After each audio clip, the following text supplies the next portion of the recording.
এই সরকারের জনগণ করে নির্বাচিত সরকার নয়, সুতরাং এই সরকারের কিন্তু ক্ষমতা থাকার অধিকার নেই। এই জেনোসাইডের দায়িত্ব নিয়ে সরকার পদত্যাগ করা উচিত এবং ভোটাধিকার ফিরিয়ে দেওয়া উচিত এবং জবাবদিহিমূলক সরকার বাংলাদেশের পরিচয় করার জন্য আজকে সবাই একত্র হওয়ার জন্য আমি জানাচ্ছি। ধন্যবাদ। ঘটনা কেন্দ্র করে এখন সারা বাংলাদেশে হোলসেল দেখতে পাচ্ছি রিমান্ডে নিচ্ছে এবং মোবাইল চেক করে মোবাইলের মধ্যে তো কত বছর আসতে পারে মানুষ নাকি ভিজিট দেয় না হতো অন্য মানুষ মোবাইল চেক করে ওটা পাওয়া গেছে এগুলো করে চেক করে আমাদের স্বাধীনতা নাই, আমাদের বাক স্বাধীনতা নাই, প্রাইভেসি নাই। রিমান্ডে নিচ্ছে 70 বছরের ছেলে তার গায়ে তো হবে না আপনার চাইল্ড অ্যাক্টের অনুযায়ী স্যার এখানে কারবার কথা 70 বছর বাচ্চা ছেলে রিমান্ডার কোনো আইনগত বিচার নাই, শেষ হয়নি, সম্পূর্ণ ব্যয়। আমি প্রধান বিচারের দৃষ্টি আকর্ষণ করছি বিচারের এটা তো রিমান্ড দৃষ্টি তো পুলিশ চেয়েছে রিমান্ড, পুলিশ চাওয়াটাও ইলিগাল এবং ম্যাজিস্ট্রেটের দেওয়াটা কারণ ম্যাজিস্ট্রেট যেটা দিয়েছে রিমান্ড দিয়েছে 70 বছর ছেলেকে এটা টোটালি ইলিগাল। শিশু আইন লঙ্ঘন করা হয়েছে, 4 জন বরখাস্ত করা হয়েছে। আমি আশা করি মাননীয় প্রধান বিচারপতি দৃষ্টি আকর্ষণ করছি এবং সংশ্লিষ্ট ম্যাজিস্ট্রেটের ব্যাপারে ব্যবস্থা গ্রহণ করার জন্য অনুরোধ করছি। পাশাপাশি কেন রিমান্ড, কেন গ্রেপ্তার? ওরা বলতেছে সিসিটিভি আছে, সিসিটিভিতে ফুটেজ আছে, মোবাইল ফুটেজ আছে, তাদের গ্রেপ্তার করছে সবাই ফুটেজ আছে নাই। আর বিএনপি জামাত বা অন্যান্য রাজ্যের বিভিন্ন তারপর অন্যদেরকে গ্রেপ্তার করছেন বিরোধী দলের সরকার আসলে কোর্টা আন্দোলনকে কেন্দ্র করে কোর্টা আন্দোলন অজুহাত হিসেবে ব্যবহার করে তাদের রাজনৈতিক বিরোধী বিএনপি বা অন্যান্য বিরোধী দল সমমনের বিরোধী দল সবাইকে তারা শাসন করতে চাচ্ছে, তাদেরকে নিয়ন্ত্রণ করতে চাচ্ছে। এটা সম্পূর্ণ অসুবিধা বিষয় মানে রাজনৈতিক বিষয়।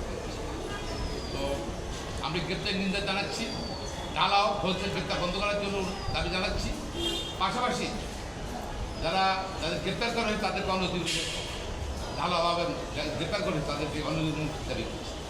পাশাপাশি আমি এখনও আজ পর্যন্ত সরকারের পক্ষ থেকে কতজন হত্যা হয়েছে সেই সম্বন্ধে জনগণ জানে না, অনেকের পরিবার জানে না। এখন অনেকের লাশ বের চাল হিসাবে তাদেরকে সমাধি করা হয়েছে, দাপন করা হয়েছে, করা হয়নি। একটা যেখানে আইন কানুন আছে, আইনি শাসন আছে, আইন কানুন আছে, যেখানে সরকার আছে, একটা লোকের আনন্যাচারাল ডেথ হবে তার অবশ্যই সরকারের কাছে এটার পরিসংখ্যান থাকতে হবে, প্লাস পোস্টমর্টম হতে হবে এবং তাদের নাক পরিচিতি জানতে হবে। কিন্তু আজ পর্যন্ত কিন্তু তাদের পরিচিতি প্রকাশ করা হয়নি। কতজন মারা গিয়েছে, কয়েকশো মারা গিয়েছে সেটা জনগণ জানে না। কেন গোপন করা হচ্ছে আমি জানি না। আমি এবার আসছি মানবাধিকার কমিশন। আপনি দেখেন আজকে ফিলিস্তিনে ইসরায়েলে হামলা করছে, কিন্তু সরকার নাই, সরকার অবস্থা ভঙ্গুর।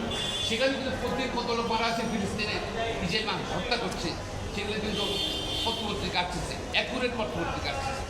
বাংলাদেশে কিন্তু সরকার আছে, মানবাধিকার কমিশন আছে, তাদের কাজটা কি? বাংলাদেশে মানবাধিকার কমিশনের কাজটা কি? তারা কেন কোনো বক্তব্য তাদের নাই? তারা কেন পরিশ্রম দিতে পারবে? সরকার দিল না, মানবাধিকার কমিশন দিল। আমি মনে করি এই মানবাধিকার কমিশনে যারা আছে ওরা বিরক্ত করে দেওয়া হবে এবং রাষ্ট্রের এই যে টাকা তারা বেতন নিচ্ছে, তাদের সুযোগ সুবিধা নিচ্ছে, তারা কোনো কাজ করছে না। তারা মনে সরকারের আজ্ঞাবহ হয়ে গেছে মানবাধিকার কমিশন। এই মানবাধিকার কমিশন দরকার নেই আমাদের।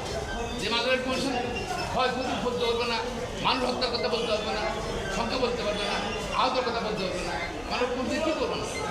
আর দেখেন কোন সিচুয়েশনে ছাত্র আন্দোলন হয়েছিল, যে সময় সরকারের একজন উচ্চপদস্থ কর্মকর্তা অর্থাৎ পুলিশে সাবেক আইনজীবী বেলুদ্দিন আহমেদের যে সময় হাজার হাজার কোটি টাকার খবর বের হল, যে সময় এই এনবিআরের কর্মকর্তা মতিউরের শত হাজার কোটি টাকার দুর্নীতি সম্পদের কথা বের হল, এই প্রধানমন্ত্রী নিজেই বললেন যে তার ঘরের পিয়ন, অফিসের পিয়ন 400 কোটি টাকার মালিক, এবং কারে বিচার হচ্ছে না, কেউ গ্রেপ্তার হয়নি। ঠিক আছে, তারপর পাবলিক সার্ভিস কমিশনের ড্রাইভার আবেদ আলী বিসিএসএ অনেক কর্মকর্তাকে জাল সে বস্তবাস করে পাশ করিয়েছে। এখনো তারা বহাল তবিয়তা আছে শিশু কর্মকর্তা, শিশু কর্মকর্তা পুলিশও আছে, শিশু কর্মকর্তারা প্রশাসনও আছে। ওদের কোনো ব্যবস্থাটা গ্রহণ করা হয় নাকি? হ্যাঁ, আবেদ আলীকে বলে দিয়েছে বা অন্য কর্মকর্তারা বলে দিয়েছে কারা কারা বস্তবাসের জন্য তারা বস্তবাস করে পাশ করেছে। ব্যবস্থা নিচ্ছে, তদন্তমণি করছে, পাবলিক সার্ভিস কমিশন কিছু করছে। এই পাবলিক সার্ভিস কমিশনের কাজটা কি? এই ব্যর্থে পাবলিক সার্ভিস কমিশনের বিরুদ্ধে করা হচ্ছে আমি মনে করি। তাদের লজ্জা থাকলে এই দুর্নীতির কারণে, এই স্বচ্ছভাবে দুর্নীতির জন্য তাদের পদত্যাগ করা উচিত, নিজেই পদত্যাগ করা উচিত সবসময় আমি মনে করি। তো এই সব কিছু মিলেই আজকে কেন সিচুয়েশন দেশ উত্তপ্ত, বিরোধী রাজনৈতিক কর্মীদেরকে তারা চেষ্টা করতেছে তাদের নিয়ন্ত্রণ করার জন্য, গ্রেপ্তার করতেছে, হত্যা করতেছে, নির্যাতন করতেছে। পাশাপাশি কোটা সরকার প্রমিস করলো কোটা যারা আন্দোলন করে তাদেরকে কোনো কিছু করা হবে না। এর মধ্যে 4 জন না কজন, 5 জন, মোট 5 জনকে তারা অ্যারেস্ট করছে, বললেন নিরাপদ হেফাজতে যায়। তারা কি নিরাপদ হেফাজত চাইছিল? আমরা তো শুনি নাই, পত্রপত্রিকা আছে নাই যে তাদের নিরাপদ হেফাজত চাই। কে তাদেরকে নিরাপদ হেফাজত দিছে, রাখছে কোথায়? ডিবি অফিসে। ডিবি অফিস কি জায়গা ঢাকার? আমি জানি না কেন। তাহলে আপনি তো অ্যাকশন নিচ্ছেন, বিভিন্ন জায়গায় ব্লক রেট দিয়ে আপনারা ছাত্রদেরকে গ্রেফতার করছেন। বলছে সরকার বলছে কারো গ্রেফতার করা হবে না, কিছু হবে না। কি হচ্ছে এখন? তাছাড়া তো সরকারকে দ্বিমুখী নীতি, ডবল স্ট্যান্ডার্ড।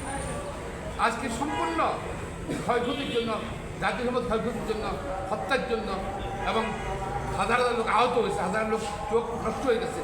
দায়িত্ব কিন্তু সরকার কেন 15 দিন আগে কোটা আন্দোলনের বাড়িকে অবস্থা স্পষ্ট করে নেই? তাহলে কিন্তু এই ঘটনা ঘটত না।